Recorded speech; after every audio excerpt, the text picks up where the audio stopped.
And no matter, it is sick. B man, what's going on, man? Hey, what's up? What's up? What's up, man?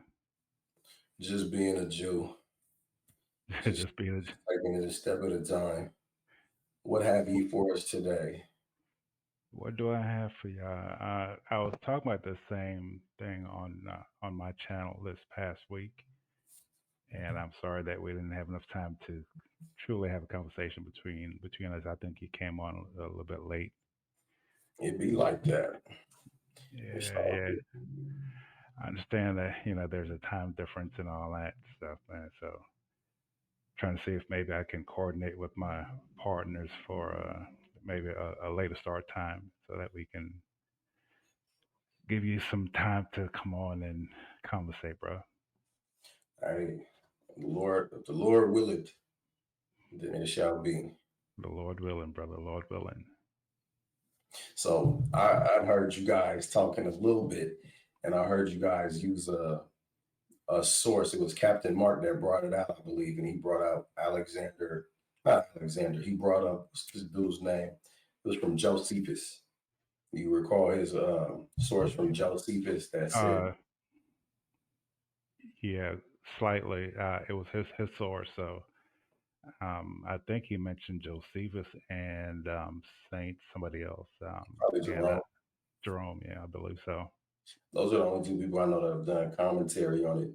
But one of them talked about how they felt a fulfillment of it was when Rome was transporting Jews to literal Egypt via ship. I believe what he was saying was that there are historical times when Jews actually went back to Egypt. Not so much that it was done by the Romans or anyone else, but it was chronicled by Josephus and also and then validated by, again, if you said St. Jerome, that's what he meant. But it was validated that there were times in history when the Jews went back to Egypt by ships. Yeah, yeah. There's one particular time where they were sent back, and then that ship shipwrecked.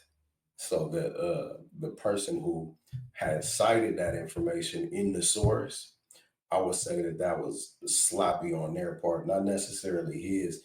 It's good that he was able to pull the source, but the source kind of debunks its own premise because then if you shipwreck before you can get to Egypt, then you can't sell yourselves to your enemies. Well, I don't believe he was referencing a shipwreck. Again, I don't want to speak for him since it was his source, but by the conversation that we're having, I don't think he said that it was by shipwreck. So again, you may be speaking of a different instance than what he was referencing. So again, can't speak for him, but from the conversation we're having, I believe he said that they were historical times when it was documented that the Jews did go back to Egypt by ships. Yeah, man, I wish we could get Captain Mark on here. He's invited to come in here and put us on the hot seat. I like Yeah, his questions. He can come in here and ask as many questions as we want, as he want. We just need to be able to answer. good. Yeah, I did respond to your email, and Captain Mark, he's not as confident as I am that he may get a fair shake on on your show and your channel and your viewers. Yeah, so Man, tell that brother to have faith in the Lord and to just come on because that's all that matters. You not been treated unfairly, he won't be treated unfairly, especially if he's just asking questions. But I can't force the brother. The yeah. invite's still out there. Was there anything in particular you wanted to visit before we let you go, brother? Well, yeah, there was one thing that I wanted to discuss, and it did pertain to what this topic is about. And when it said, I'm trying to pull up the passage, uh, Deuteronomy 28, I believe it's 45 or 46. Mhm. I didn't pull it up. I didn't pull it up, man. So give me a. a second. I hate dead air and all that, but give me a second while I pull it so I can be accurate in what I'm saying.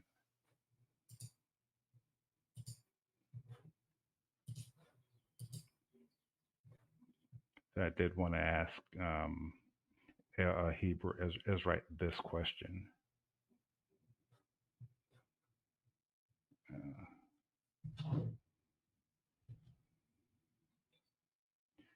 I'm getting there. I'm getting there slowly but surely, man.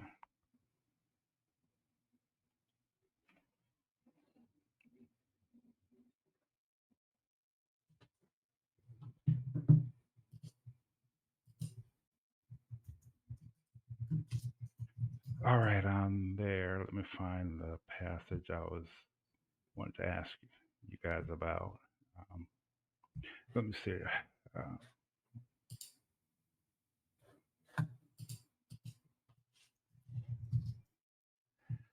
mm,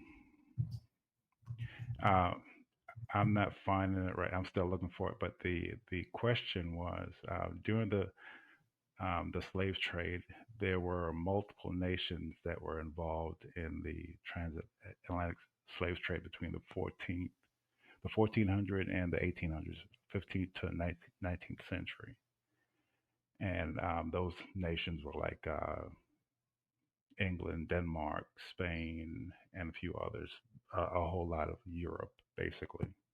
Right. So that was, I think, it was about a total of 8 or 9 nations that were involved in the capture of Africans and brought to the New World. But part of the prophecy in Deuteronomy 28 was that there would be a nation, a single nation, not not a not 8 or 9 nations that would take them into captivity. So the question I wanted to ask, if this is a prophecy about the transatlantic slave trade, when the Lord specifically said a nation singular would take you into captivity, but the slave trade involved about 8 or 9 nations. How would that be Mhm. a fulfillment of that prophecy? So we look at Deuteronomy 28 in totality, and what we want to understand is that when Israel's in trouble, it happens to Israel by and large, right? But there is a complete destitution of the whole nation. So a proper exegy would not just be to single out the verse that says a nation, but we would also want to include verse 64 that we be scattered amongst all people. This is why Hmm. we're able to make the deduction that this is talking about the transatlantic slave trade. But further, I think the more important layer is a lot of those places that you name, they're all offshoots of one nation, Rome. Right, but they're right, but well then, if you're taking that tack, then all of let's say Asia Minor could be one nation, all of Africa could be one nation, all of and name in a region that has the same um, let's say the same language, the same ethnicity could be considered to be one nation.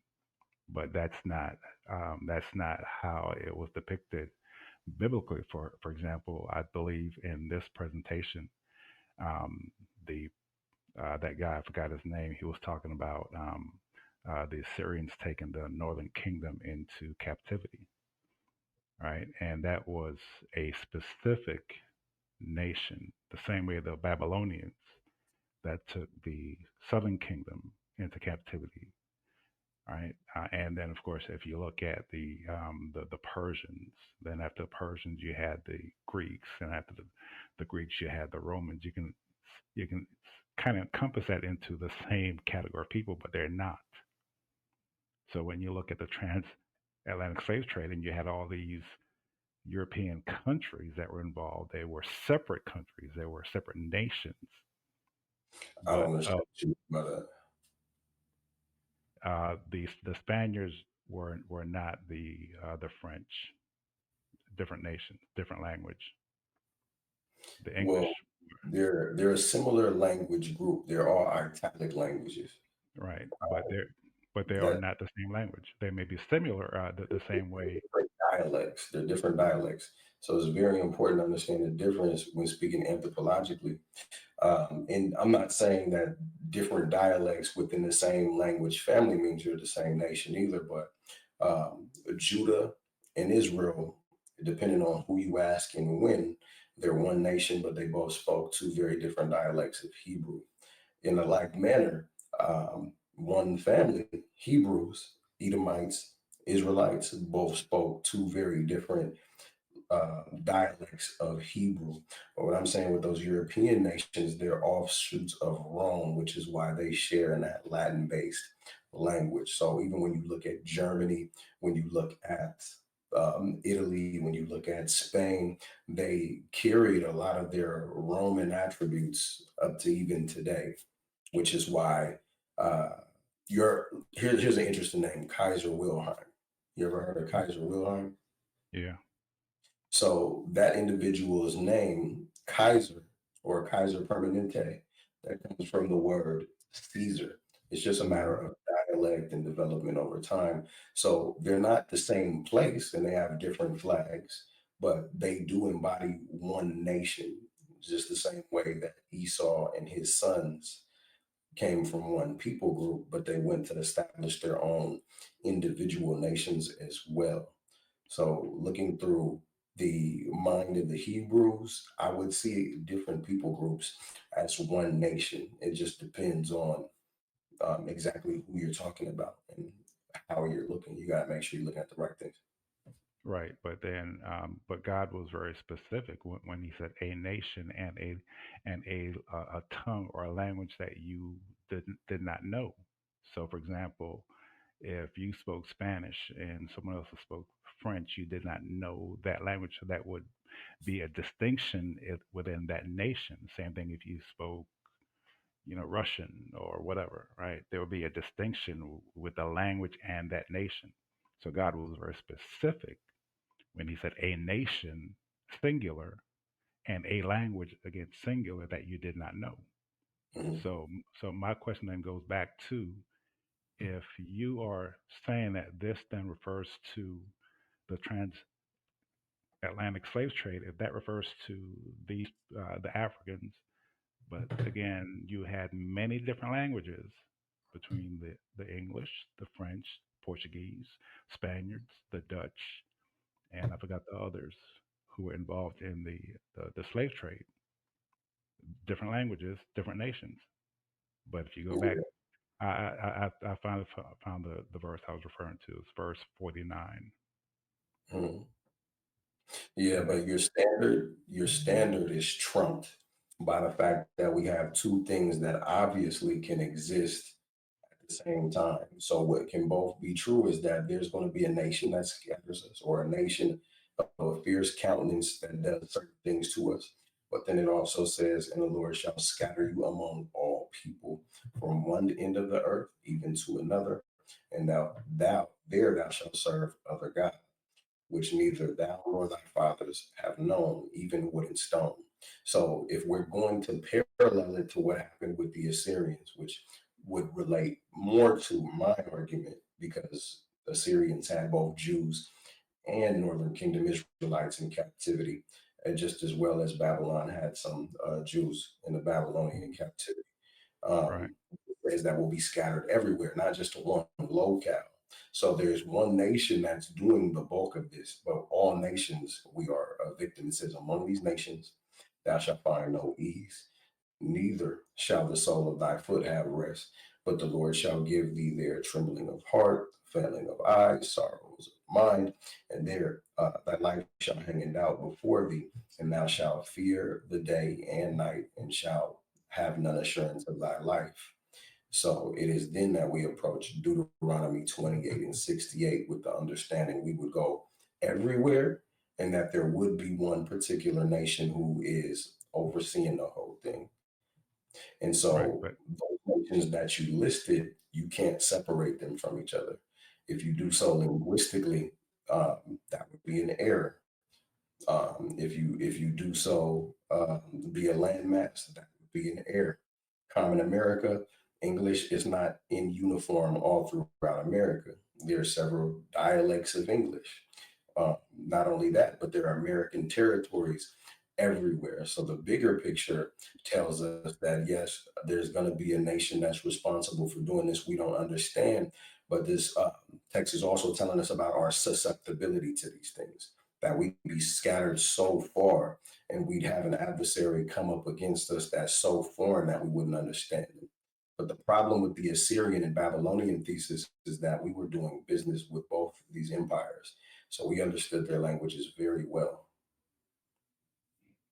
Which I, I would take a different understanding of that because again, maybe the Assyrians, yes, but the Assyrians came in, and I think it was like in the seven seven 700 BC, so somewhere around there, Hmm. and so they scattered the northern kingdom, and Hmm. scattering the northern kingdom, they went into the Assyrian providences. Okay, so you're looking at the fulfillment to be with the Africans as opposed to no part of the scattering across the many nations involved when the Assyrians scattered the 10 tribes, and then of course when the Babylonians came in and scattered the other two tribes, and then of course you're looking at what the Persians did, and again the scattering of the people even more, and of course they're learning different languages, and of course when the Greeks came in, and of course lastly the Romans. So yeah, there was a scattering of the Jewish nation across many different regions, but you're looking at it as if that never happened, and it only happened when the Europeans took Africans into the Americas. But no, No, it I'm not happened saying from it happened. I'm right. But saying that I'm my, my saying my that my fulfillment. point is this though. No, I'm saying that fulfillment.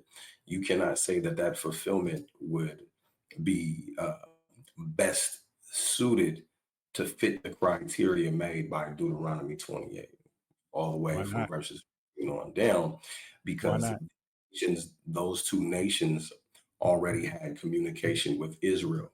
In fact, we're told that the reason why the Most High sent Assyria and Babylon against us was because of our familiarity with them. So, what I'm saying is, where Deuteronomy 28 says, a nation whose language we don't understand, Assyria and Babylon don't really count unless you're looking at certain pockets within Israel. Now, this creates a stratification that you would need to account for, where maybe the people of lowest degree who have not been a part of the business dealings with Assyria and with Babylon might not be so familiar with the language, whereas the higher ups do have that familiarity and have been equipped with that linguistic understanding.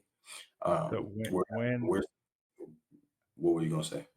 when did the nation of Israel have dealings with the Assyrians, and when did they have, uh, if you will, commerce with the Babylonians? Because the Babylonians came in as a conqueror, as a nation that they never knew.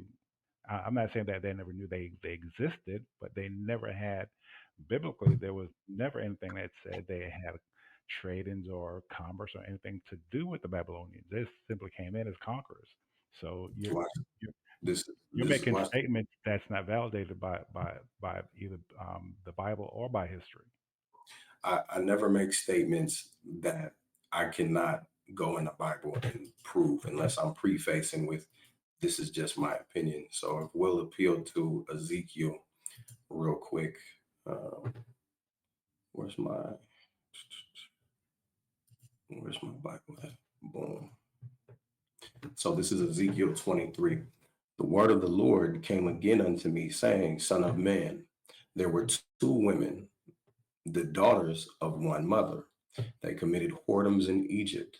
They committed whoredoms in their youth, and uh, and there were their breasts pressed, and they were bruised, the teats of their virginity. And the names of them were Aholah and the elder Aholibah, her sister, and they were mine, and they bare sons and daughters. Thus were their names Samaria, Aholah, in Jerusalem, Aholibah. And Aholah played the harlot when she was mine. She doted on her lovers, and the Assyrians her neighbors. So what we're going to read here is a metaphorical relationship between the northern kingdom and Assyria, and then we're going to read a metaphorical relationship about Judah and her A lover, metaphor. Well, neighbor. I'm sorry. I'm sorry.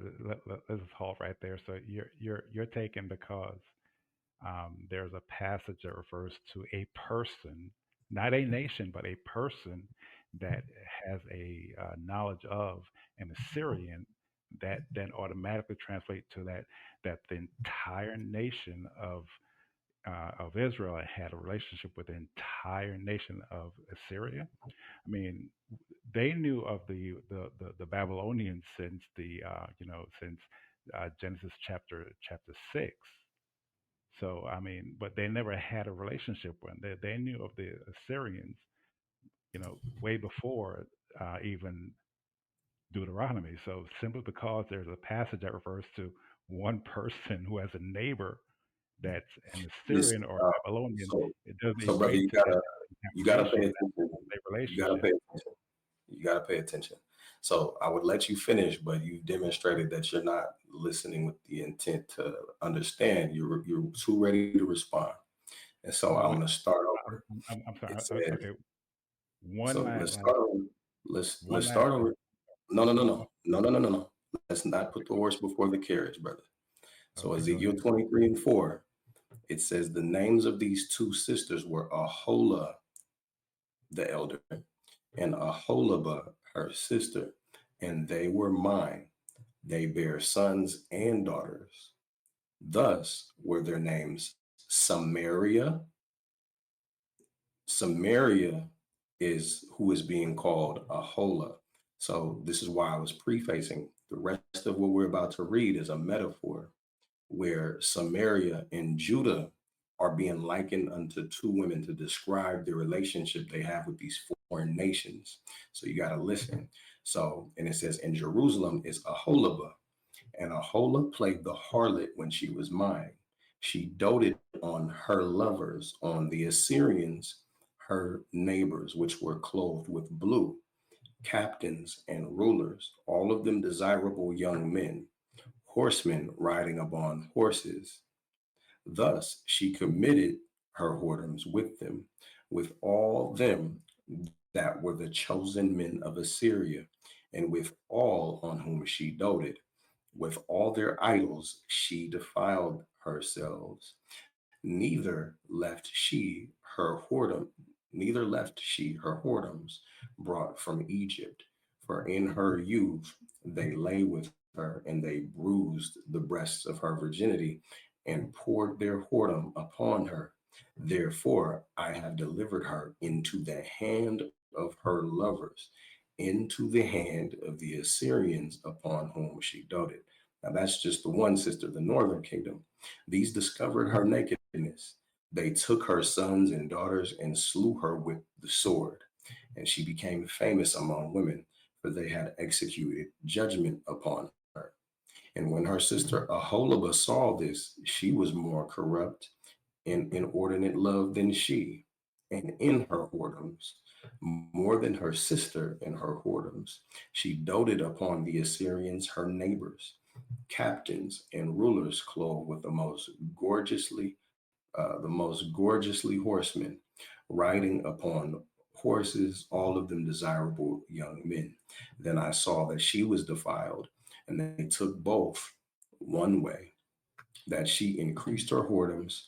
For when she saw men portrayed upon the wall, images of the Chaldeans portrayed in vermilion, girded with girdles upon their loins, exceeded in the dining attire upon their heads, all of them princes to look to after the manner of the Babylonians of Chaldea, the land of their nativity. So this description is going to go on, but it's meant to encapsulate the relationship that Assyria had with the nation of Israel and the relationship that Babylon had with the nation of Judah. You saw how the Most High said he was making that illustration. Okay, so this so you have just proven that Deuteronomy 28 is being fulfilled in the time of Jeremiah. Well, what I've proven is that these two nations, like if we're going to say that Deuteronomy 28 means you're going to one nation, that's problematic because it's not true. When Babylon took Judah, Assyria had already taken pieces of Judah, which means Right. that Judah went to two nations, not one. So what I was demonstrating to you is that the thesis that it can only mean one nation is not so. What I'm honoring is that there's a scattering that took place.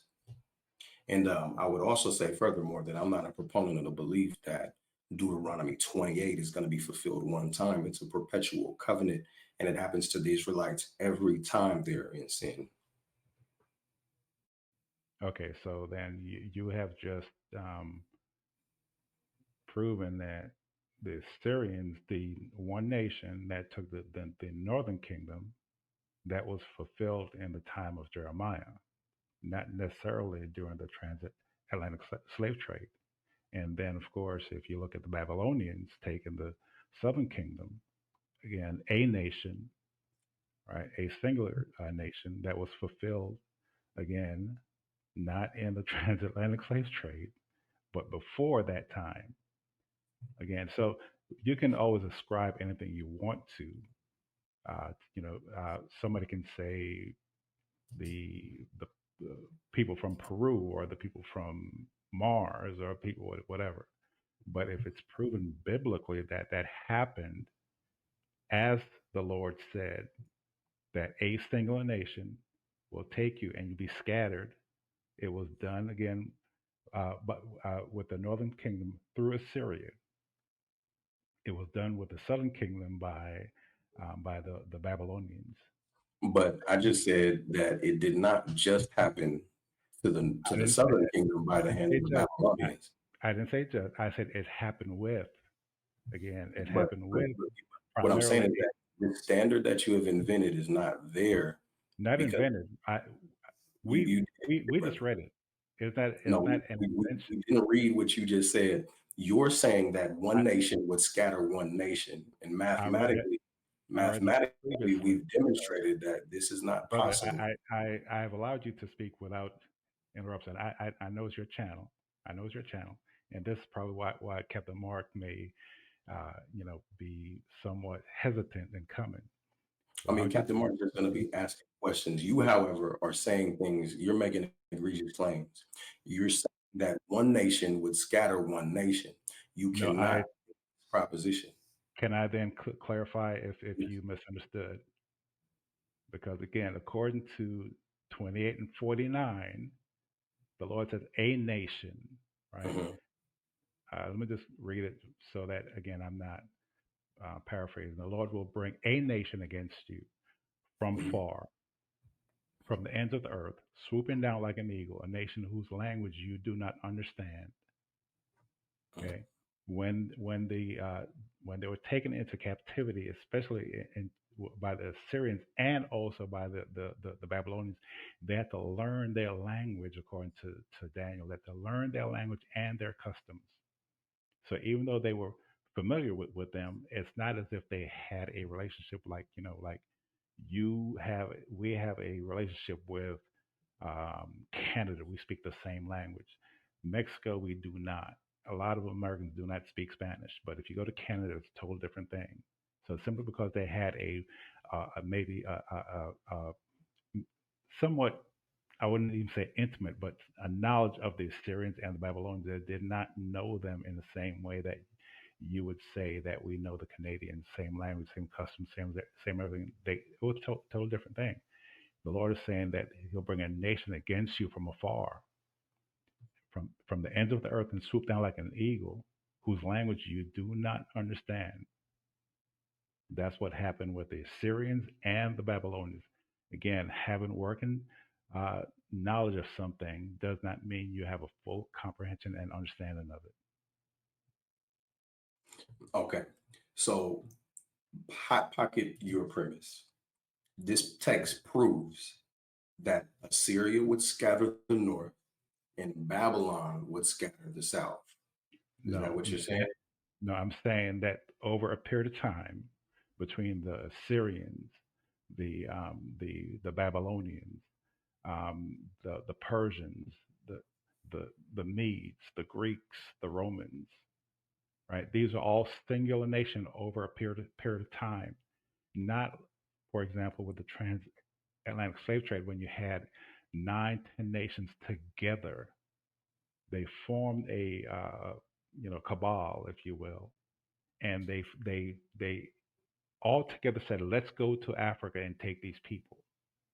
That's not what happened with the Assyrians, Babylonians, and those other nations I mentioned. So, Transatlantic slave trade was so totally different. are you saying that the Medo-Persian Empire was one nation? No, no. Again, I am So your giving you premise is faulty on that regard, though, because what that's two nations in collaboration right there. right, but they were one, and it, there was still one, if you will, one people, one language, one in common. No, The no. The the the Medo-Persian Medes and Empire Persians, was not one people. That's the okay, Medes and the and the Persians, Persians. Those are right? two different. Those are two different nations. But they were Collaborative effort. okay. Well, we may have somewhat of a slight disagreement on that. But Well, if you let's still prove it look, historically because it's. but This is then, one thing. You can but disagree, but can you go into facts and prove it? I'll give you the floor for that. But let's not go anywhere else. okay, Let's so okay, prove. let's start with the Assyrian, where they want one nation. No, the Medo-Persian Empire. That's. No, Let's prove that they are yeah, one nation. That was my yeah. proposition just now. Well, let's go step by step then. Okay, Okay. The Syrians, and No, no, no, no, no, no. Not the because Assyrian. The I'm coming to it. Medo-Persian Empire, I'm coming brother. to it. I'm coming to it. I'm coming to it. Let's go to it now. Let's not go to Assyria because Assyria We that have was to a work little our bit way down easier. to it. You said We have to what? work. We have to work our way down to it. But Okay, so again, if we go back to my it, if go ahead. we go back to Assyria and we go to Babylon, these two Hmm. adjacent captivities, the problem is that Babylon did not exclusively scatter Judah. No, You know, they took them into captivity. It was the Persians who conquered the Babylonians. That's why no, no, I'm trying to go. That's why wait. I'm trying to go in sequence. So you jumping the gun though. Like No, I'm not. if we're gonna go back, if we're gonna go back to Assyria, just bear with me. If we're gonna go back to Assyria, you also have to look at Babylon. Assyria I comes am. on I the am. scene.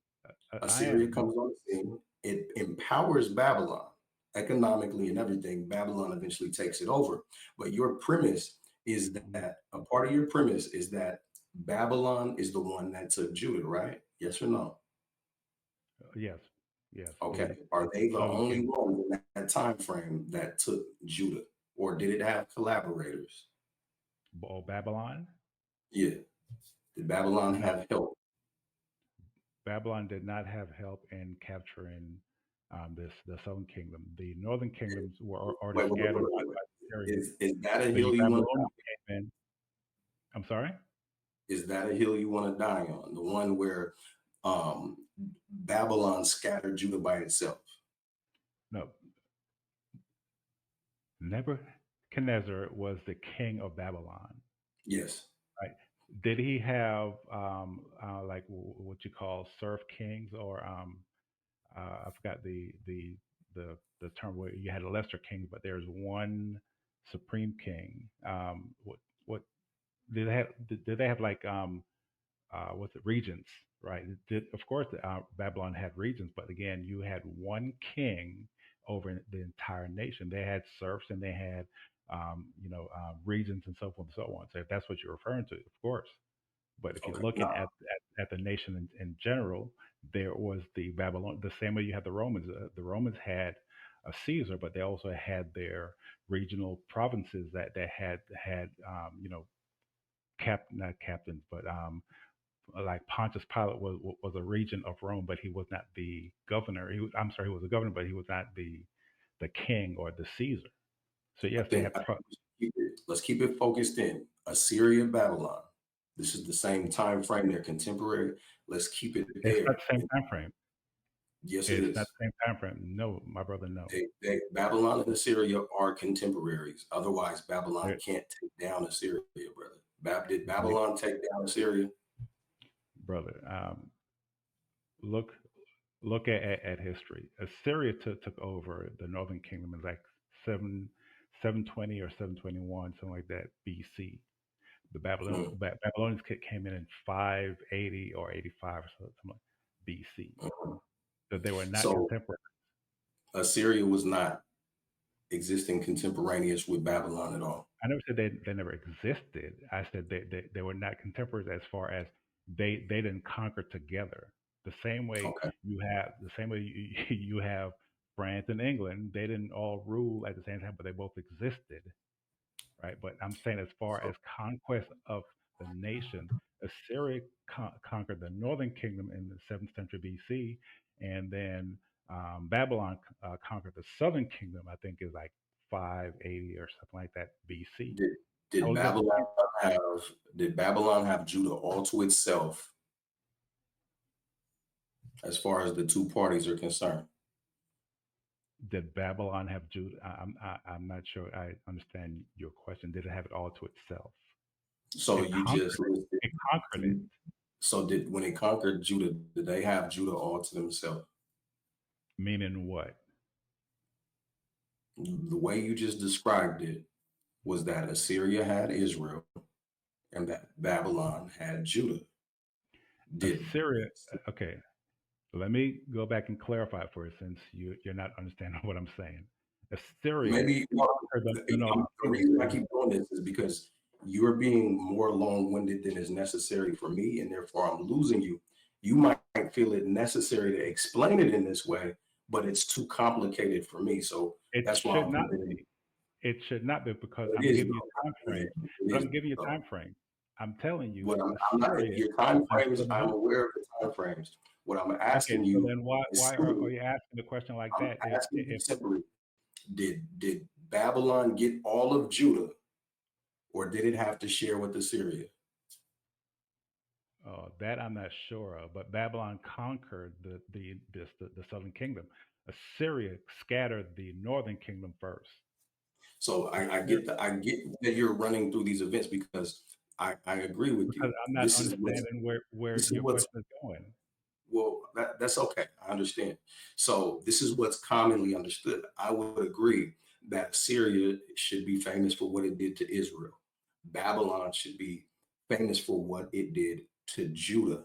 But the idea sounds like it's hinging on Assyria being the one that gets Israel and Babylon being the one that gets Judah. And It's the reason I'm saying this is because you're being very it's not myopic getting with the it's reason why not I'm saying getting. this. The reason why I'm saying this is because you're You're being very myopic with how you're reading no. Deuteronomy 28 when it says a nation shall come. And you're saying that a nation doesn't mean a collaborative effort of nations. It doesn't mean a bunch of nations dipping their hand into Israel. It's talking about one nation coming and taking them and scattering them. And so the most common illustration that we've been able to use is that of Assyria and Judah. So it sounds like your argument hinges upon Assyria taking all of the north and Babylon taking all of the south. And I'm just trying to make sure that is what you want us to understand from your argument. Okay, again, with the scattering of the 10 tribes, one nation was primarily responsible for that, which was Assyria. I'm not Primary. saying I'm not saying that there were not other nations that they went to. I'm saying the primary nation that was responsible for the scattering of the 10 was Assyria. Now, could they have gone to other places? Of course they could have. But the one nation that was involved for that was Assyria. When you're not speaking of the southern nation, the southern kingdom of Judah, one nation was primarily responsible. Does that mean that they did not go to Syria or Egypt or somewhere? I'm not saying that. The one nation that was responsible for the scattering was Babylon. Now, that prophecy was fulfilled, but you are now asserting that the transatlantic slave trade was the impetus or the historical act that separated the nations of Judah and Israel. That the Africans taken from Africa, scattered in the Americas, that's the fulfillment of Deuteronomy 28 and 68. That's what I'm saying. And I'm saying you have proven that Jeremiah saw it when the Assyrians did it and when the Babylonians did it. For one, our argument is that one nation was primarily responsible for scattering the Jews in the transatlantic slave trade. And you have just said that that is entirely possible with everything that you just described. No. You said that you're not saying that Assyria didn't have other nations in participation, but you said they were primarily responsible, and everybody heard you say it. Again, yes. The Okay. same way that So, the same way I can say Assyria conquered the northern kingdom. Did they but or did they but not? nobody has a problem with that. Okay, Nobody has so a problem with in the that. conquering of that nation, did they in turn, let's say, send some to their allies somewhere else, or send them to their who knows? But the Well, one nation what I'm primarily saying is that responsible was Assyria. Assyria is not only responsible for scattering the Israelites. The northern What I'm northern saying with regards to that argument is that Assyria also took Judah. And so it wasn't one nation responsible for taking Judah within that time frame. Okay, so when did Assyria take Judah? I thought Babylon came in and took Judah and Benjamin. So Assyria took Judah first when they sieged Lachish. We was just talking about this before you came in. It's like the spirit of the Most High was on this ordeal so that we can have the conversation. Um, I'll pull it up real quick so we can go into that. And we want,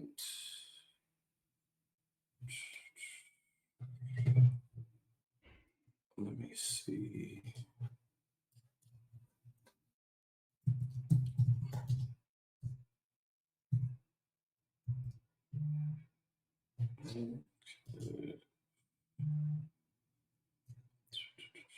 Okay, so look at this.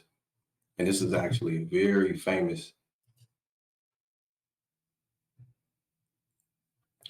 So this is Second Chronicles 32 and 9. And we're going to read through 10. It says, after this did Sennacherib, king of Assyria, send his servants to Jerusalem, but he himself laid siege against Lachish. So what this is telling us is two things so far, is that Assyria came against Jerusalem as a whole, but then it also says that Sennacherib himself went to Lachish and all his power with him unto Hezekiah the king of Judah and all of Judah that were at Jerusalem, saying, thus saith Sennacherib king of Assyria, whereon do ye trust that ye abide in the siege in Jerusalem? Doth not Hezekiah persuade you to give over yourselves to die by famine and by thirst, saying, Yahweh our God shall deliver us out of the hand of the king of Assyria? Have not the same Hezekiah taken away his high places and his altars, and commanded Judah and Jerusalem, saying, Ye shall worship before one altar and burn incense upon it? Know ye not what I and my fathers have done unto all the people of other lands, where their gods and the nations of those lands in any ways able to deliver their lands out of my hand? Who was there among all the gods of the nations that my fathers utterly destroyed that could deliver his people out of my hand, that your God should be able to deliver you out of mine? Now, therefore, let not Hezekiah deceive you, nor persuade you in this manner, neither yet believe him. For no God of any nation or kingdom was able to deliver his people out of my hand and out of the hand of my fathers. How much less shall your God deliver you out of my hand? But I'm going to shortcut it by doing this. I'm going to show you these. We just was reviewing these before you came in. Right. Okay. So, but This before is you move on, not go because we got to move go back along to. pretty soon. So what I want to show you is this wall relief, and you can actually research it, but it's at this very prestigious museum. This wall relief is called the Siege of Lachish, where it's documented that King Sennacherib came in and he killed many Jews, but he brought many Jews into slavery. Just to go ahead and wrap that up. So, if we're talking about the curses of Deuteronomy, it doesn't just talk about slavery either. It talks about being killed. It talks about us being sieged. It talks about us eating our young. So this, even if we want to take the slavery out of it, before before Babylon is able to come and get a piece of Judah, Assyria's already taken a chunk of it.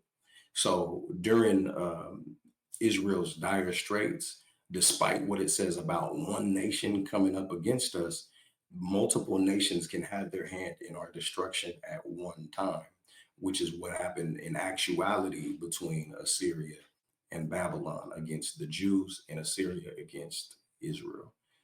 But if you want to make any last points before we let you go. Okay. Can you go back to the passage that you read previously?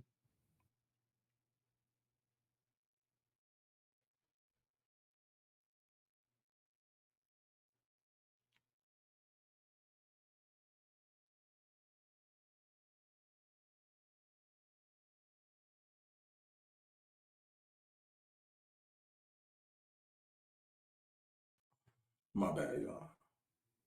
Let me see.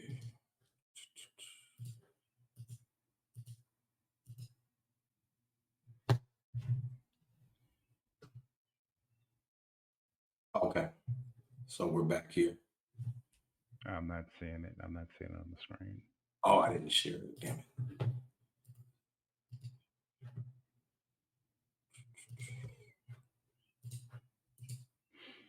All right.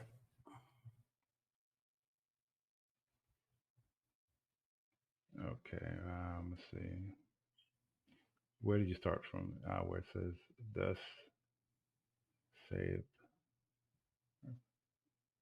Um, Basically, he's okay. I think verse 9. After this, the king of Syria sent his servant to Jerusalem, but he himself sieged Lachish. So he sent people to Jerusalem. Where is Lachish? I have no idea where that So is. it's the capital of Jerusalem. Lachish is the Yeah. capital of Jerusalem. Okay, Yeah. I'll have to look that up. I'm not sure about that. So why would he send his servant to Jerusalem? Because I thought Jerusalem was the capital. It's a city in Israel. Or It, it, it a, is it is a the cap. main city of the Jews, but Lachish is a capital in Judah. It's a very important city in Judah at that time. I'll have to look that up because it seems as like he's saying he sent someone to Jerusalem, but then he besieged Lachish again. And Hezekiah was Hezekiah not the king of the northern kingdom during that time? Hezekiah, and he's saying don't trust Hezekiah. So again, I'll have to look into this to speak more um, confidently on this because again, I don't know where Lachish is, but I do believe Hezekiah was the king of the northern kingdom at that time. And he's saying don't trust him because he basically saying that um, no God was able to deliver them out of my hand, so don't trust what Hezekiah is saying. But I can't speak on this, So I'm So, not going to attempt to until I look into it further. so we'll let's just solidify it real quick. So Mm, you see the screen is giving you a definition here. Lachish, meaning invincible, a city lying south of Jerusalem on the borders of Simeon, which belonged to the Amorites until conquered by Joshua and allotted to Judah. So it's a mm, capital city in Judah. That's the first thing that we want to look at, of right? course. Yeah. Then you said something about Hezekiah being the king of the north. That's not true. It I guess literally that's what says, it's more Hezekiah, king of Judah. yeah, Hezekiah, king of Judah. So he can't be the Okay. king of the northern kingdom. But let's also He look was at definitely uh, this. First Kings, First Kings 18, and let's start at verse 13. I believe this is where we want to be. Was it not told to my Lord that I did what I did when Jezebel slew the prophets of the Lord? How I hid 100 men and the Lord's prophets by 50 in a cave and fed them with bread and water? And now thou sayest, Go, tell thy Lord, behold, Elijah is here, and he shall slay me. And Elijah said, As the Lord of hosts liveth, before whom I stand, I will utterly show myself unto him today. So Obadiah went to meet Ahab. I'm not sure this is what I want. This is after the slaying. First Kings 2. I think I'm tripping. First Kings. Let me try this. First Kings 2. And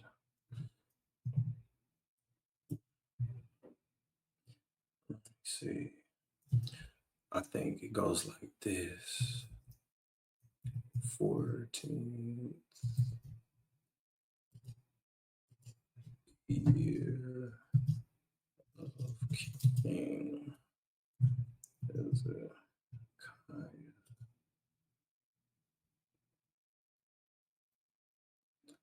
Okay. So let's look at both of the context of these. So it just is going to give us more insight as to what happened. So Second Kings 18 and 11 through 14. My apologies. And the king of Assyria did carry away Israel into Assyria and put them into Halal and in harbor by the river of Gozan, and in the cities of the Medes, because they obeyed not the voice of Yahweh their God, but transgressed his covenant, and all that Moses the servant of Yahweh commanded, and would not hear them, nor do them. Now, in the 14th year of Hezekiah, did Sennacherib, king of Assyria, come up against the fenced cities of Judah and took them. And Hezekiah, king of Judah, sent to the king of Assyria to Lachish, saying, I have offended, return from me. That which thou puttest on me will I bear. And the king of Assyria appointed unto Hezekiah, king of Judah, 300 talents of silver and talents of gold. And then Isaiah 36, 1 through 3 documents some of this as well. Now it came to pass in the year of Hezekiah that King Sennacherib of Assyria came up against all the fenced cities of Judah and took them. So it's definitely talking about Judah, and it's definitely talking about the king of Judah that had to deal with Assyria before Babylon came on the scene. Okay.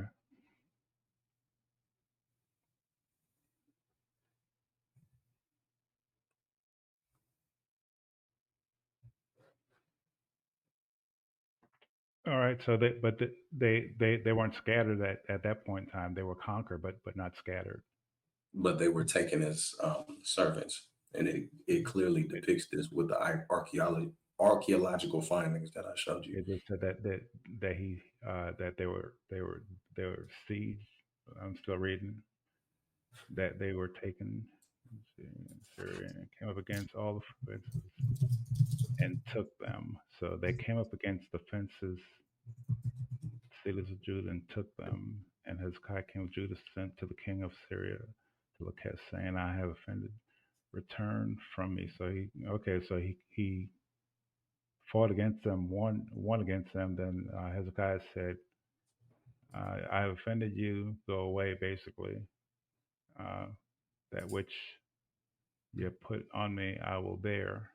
And the king of Syria appointed unto Hezekiah, king of Judah, 300 talents. So they basically gave him a bribe for 300 talents of silver to go away.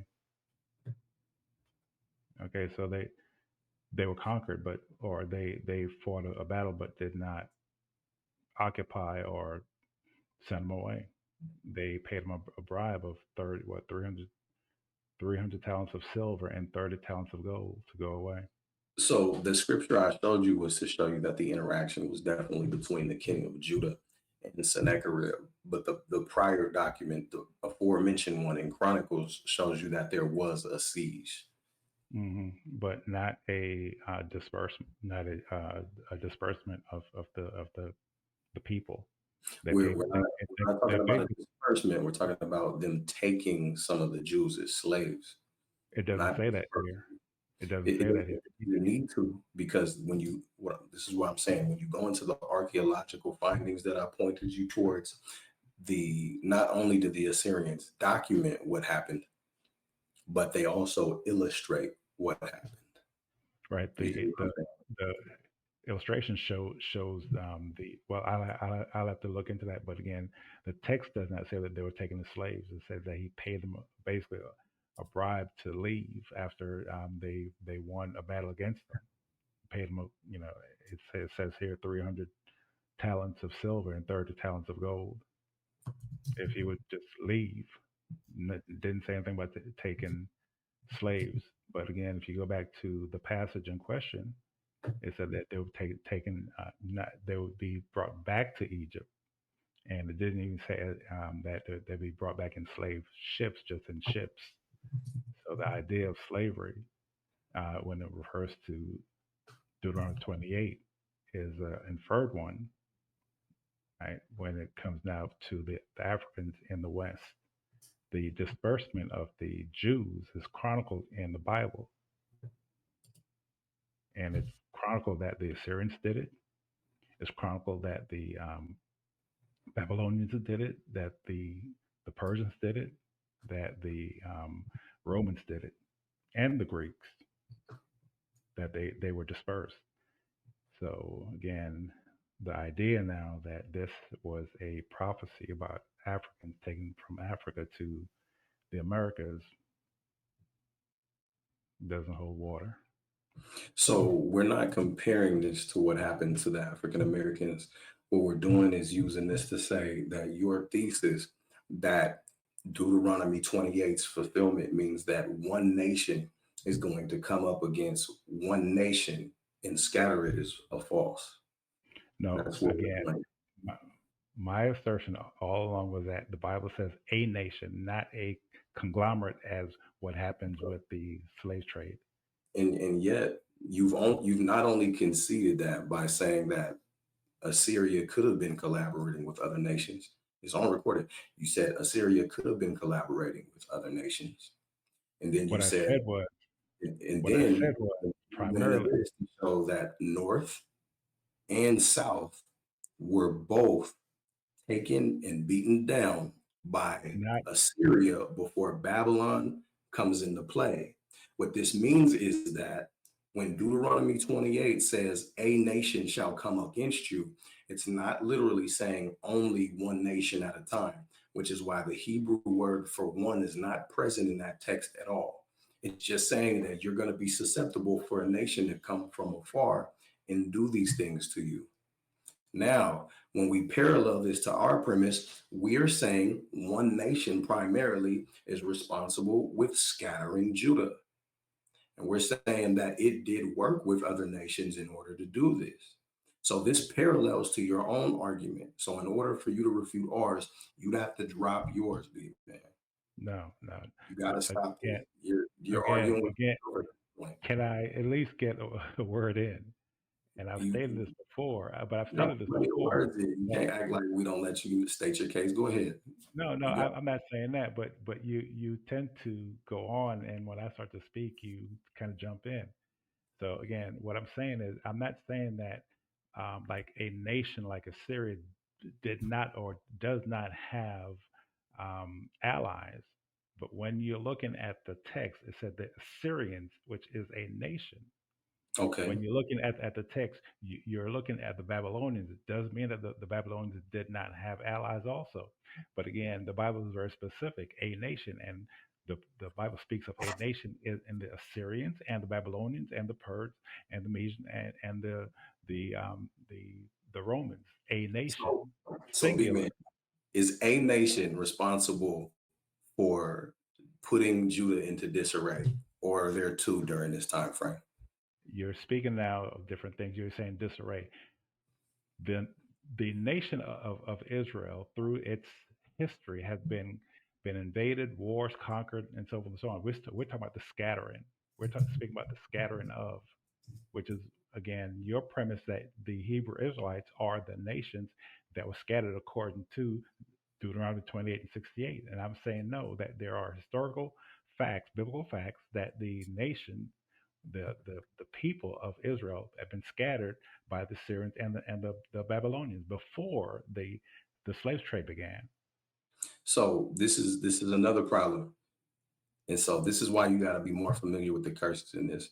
You're isolating an area where you think there's a weak point in our argument, and it makes sense. But without careful examinations, this happens.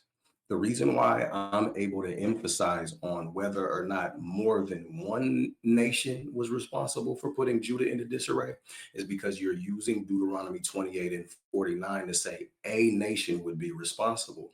But a nation is not referring to scattering. It's talking about this.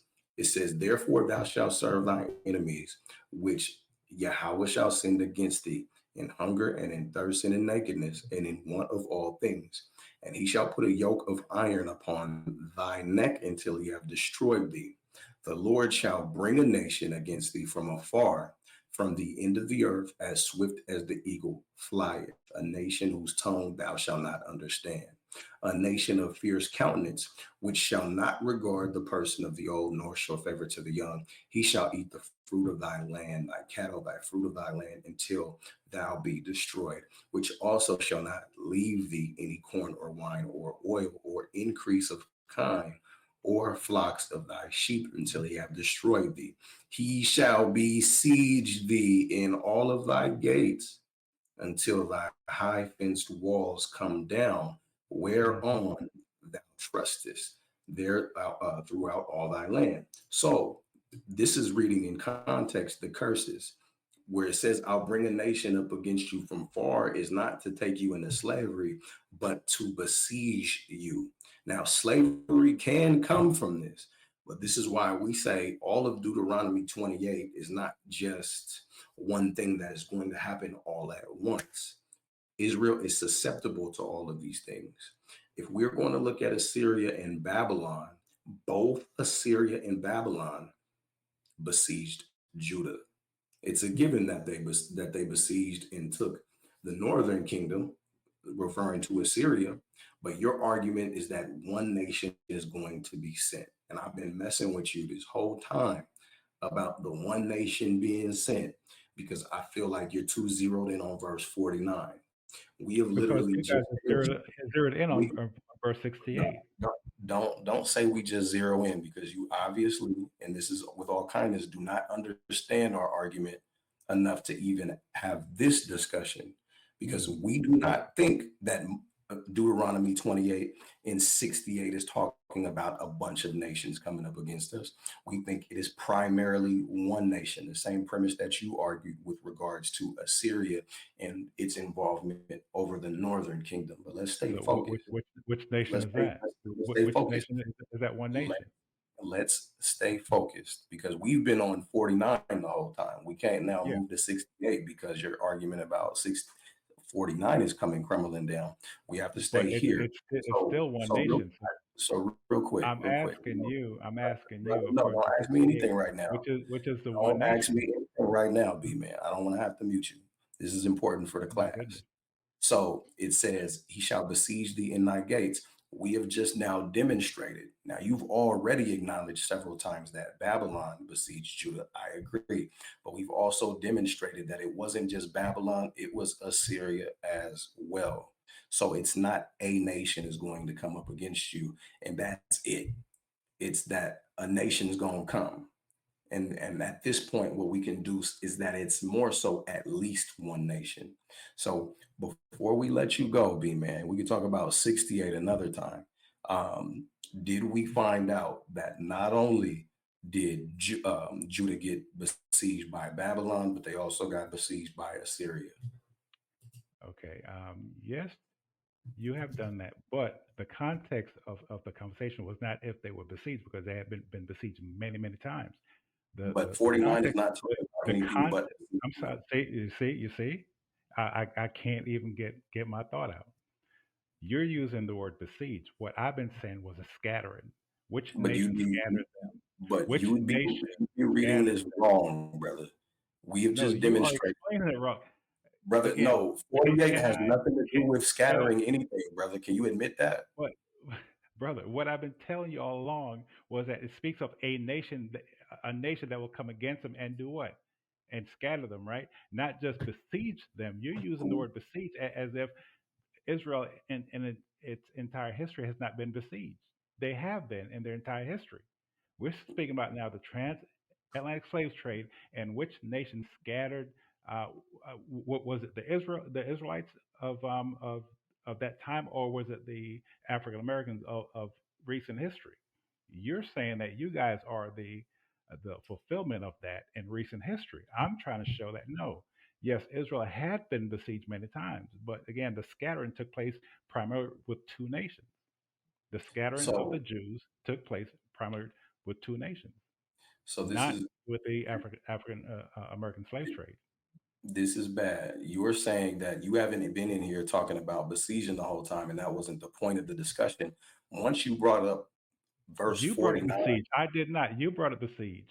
I said I, once you brought up verse I 49, you brought up 49, right? yes, See, I you did. respond too quick, bro. You respond too quick. That's gonna work against you every time. You a smart brother, but you just respond too quick, and you do not do good at active listening. So the You said moment I that you brought up brought a up siege, and verse, I'm telling you, I did not bring up a siege. You did. I didn't say you did. I didn't say you Okay. did, and Okay. that's a discredit to yourself. And that's the point that I'm trying to make. The moment that you brought up Deuteronomy 28 and 49, I Mhm. was thinking about the siege. Right. You were Okay. not, because you were too busy trying to prove the scattering. So your argument I was. against us, that we read things out of You're putting words. context, You're putting words in my mouth because again, I gotta mute. I gotta mute B man. So he says we read things out of context and we jump around. He went to 49 and he's saying the whole thing we should have been talking about the whole time is the scattering. Verse 49 is where we're at, and you don't read about Israel being scattered until verse 64. That's a complete removal from the context of the scripture, right? If you skip all the way down to verse 64 from verse 49, do you think it's fair to say you're not reading in context, B man? You're am I off muted? mute now. You're off mute now. Okay. Is that Now, is that what I was bringing up was a nation. I never brought up the siege. I was you bringing just up the I didn't 49 say you and brought up proving the the seed, point that a man. nation and not the trans. You My you point don't in be starting don't be all this. listening, B man. My, You don't be no, listening. you're not listening because again, I'm trying to tell Nah, you brother. what You're you're putting defending a words in my stance that mouth. You're I'm putting not words in my telling you. mouth. I'm not arguing. But I'm not so saying you so brought up besieged, brother. I'm saying right, you're but in error for not thinking of. your argument. No, brother. You're not listening to my argument. Then, if I am my listening to your narrative, argument. Ask me to what? prove what your argument was. I'll tell you what your argument was. How about that? No, I'll tell you what my argument is. Argument is that a nation. You brought up the siege. I did bring up the. My whole reason for bringing up 49 was to show that no, it's going to be a nation, not a cabal that would send the Israelites into captivity. You brought up the besieging by Assyria and all these other nations. I'm saying Okay. yes, that happened, but when you're speaking about now the disbursement is by a nation. That was my context all along. Okay. All praises. So I recall that being your argument. What I'm saying is that your first flaw, and you admitted it when you said this whole time, I've been thinking about the scattering. You said that, right? Your point was the scattering. You just reiterated it again. If you were going to think about the scattering, the wrong place to start is That was not where I began, brother. You're putting words in my y'all. mouth. I didn't say that's where you began. You said that's where you were trying to get to. I Is that where okay, you, okay. be man? Is that where Again, you're trying to? one more time, one more time. My whole contention was that a nation, Uh, not a cabal, would be involved in the scattering of the people, right? okay, so You you're thinking about the but scattering of people, and you're right going to 49 to by establish that it's by one by what? nation. By what? By one nation, right? By one nation, right? That's Not what a I just said. cabal. Okay, okay. That's Go what you're ahead. trying to establish, is that one nation would Hmm. scatter the people. What I said is your fatal flaw is that you have now taken the curses out of context. You skip because you started us off in Deuteronomy 28 and 49 to highlight the one nation. And then you reveal Hmm. that the whole point of this is who scattered Israel. The scattering is not mentioned until verse 64. So the fatal flaw is that there is a lot of context removed from your whole approach here. So when we read verse 49, I'm not saying that what you were trying to do is talk about the siege. What I said, and I'm repeating this now the third time, once you brought up 49, I was thinking about the siege. And it's not good that you were not. So we have now skipped over a whole lot of context to get to the scattering because you are overemphasizing on this part of the text where it says one nation. And it doesn't Brother, even say one nation, it just says a nation. brother, I am not responsible for your thought processes. We're having a discussion. I can't read your mind, neither can you read mine. So where you intended to go, I have no idea. I'm My, not I'm not saying that it's any but responsibility of yours. I'm saying but that you you're should have been on the ball with context, brother. I need but you to understand my in point now. context, I laid out my context to you. Right now, you may want You to bring up did, brother. something totally different. I'm not, You I'm may not, now, I'm not making any accusations about your premise. I understand your premise. I'm saying you were wrong in your approach. All right. no, All I'm okay, trying to do is clarify where I've been coming from. My concern is that you started us off in 49 because it says a nation, and you want to hmm, use this to say that only one nation is written here to come up against the Israelites and scatter them. That's what you just said. You yes, just said one nation scattered. But I'm saying that you are over 20 verses apart. You about 20, about 10, 20 verses apart. You have verse 49 and you have verse 64, where these 2 points in your argument are removed. You are not right in skipping over the context where there's a besiegement that's being described from verse 49 all the way on down to verse 55, right? So you're hmm, saying you're not bringing up the siege, and I'm like, well, that's kind of a problem because 49 in all actuality is talking about besiegement. And so, in that, if we are talking about one nation coming up against Judah to besiege it, now we'll just make Judah the focal point. You are wrong in your okay, assumption that this has brother. to be talking about one nation because Can I have a say now? nations Can I have a besieged say now? Judah, brother. Can I have a say You now? said what? Okay, Why would you be able to because explain while I'm in the middle of because talking, B man? That makes no sense. Did you because hear what I just said? yes, I I did. want you to recite my argument now. You're saying that there was there my misunderstanding of this text was that I did not follow down on to other verses to show that there was a besiegement um, of of Israel by other nations. Correct? That's not it. Right? What is the rest? That's some of it. That's the first half. Okay. Okay. So now I need to correct that first. No. Okay. I want you to explain the rest of my argument because you are too ready to respond. I done said that to you for like Be- the fourth time. Because So I the, want you to hear me close, B man. I'm gonna give you one okay, time to hear me, and I want you to listen close. And you, if you can tell me what I'm saying to you, then we can continue this conversation another day. If not, I'm gonna have to call you unfit and not waste my Unfit. time like that. Yes, brother, because you're being very bullheaded with what you want to say, but you are Because not you are making representing. certain assertions. You're making certain Thank assertions you, that sir. I need to You're correct. saying I'm making assertions, and I've literally proven everything that I've said to you today. So what I Okay, want you to do is think very carefully before you use the word assert one more time in an attempt to sound biblically sophisticated. Stop doing this. I want you to just be humble and respectful. What I I am. said is, I've been. Go brother, ahead. Go ahead. Go ahead. Go ahead. Go ahead. okay, I appreciate you.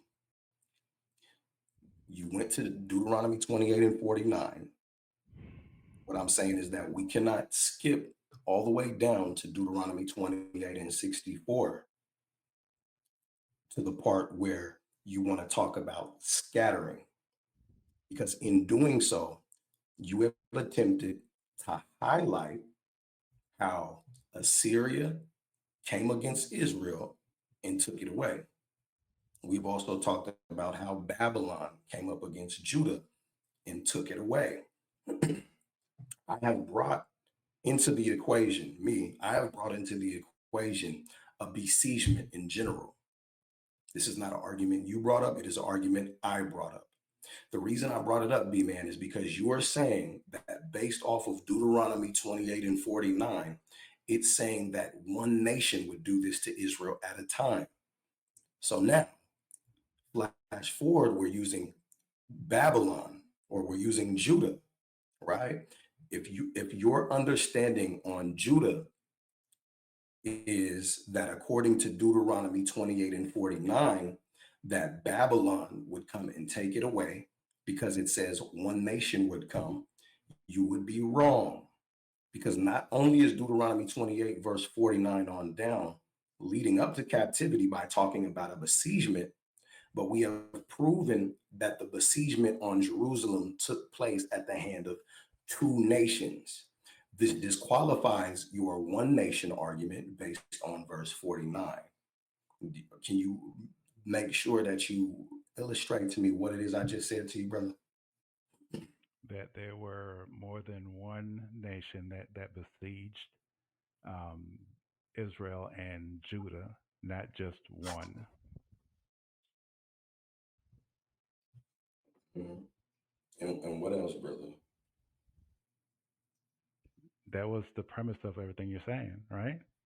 That I had, because I started at verse 49 and didn't go down to 64, that I left out certain things about the it being besieged and scattered. So you're trying to show that it's multiple nations and not just one, which I disagree with, but I can't get to say why I disagree with you.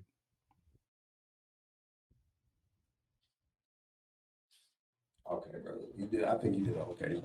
So yes, we're skipping. We're essentially Can, all the can I way say from why I 50. disagree? We're skipping all the way Can from can I 50 say why I disagree? in a second.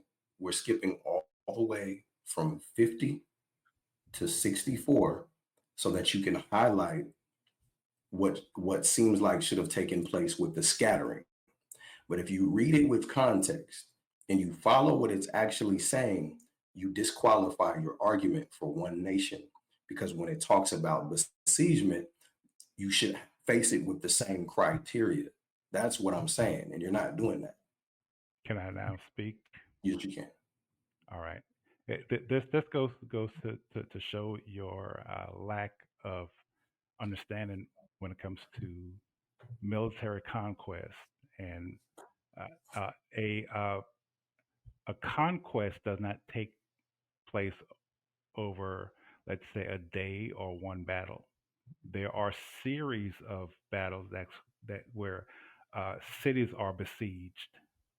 So one particular nation, for example, the Assyrians or the Babylonians, can besiege a place for years until it's conquered. Now, that does not negate the fact that, yes, historically, there have been other uh, nations that besieged Israel. But the nations that were primarily responsible for the scattering and the besiege, if you will, took years, not just one time.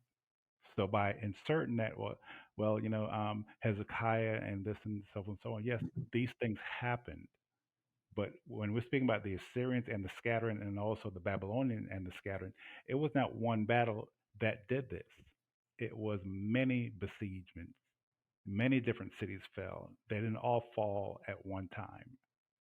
So the fact that I did not read beyond 49, I'm trying to emphasize that yes, it was one particular nation that was responsible for the northern kingdom and one for the southern kingdom.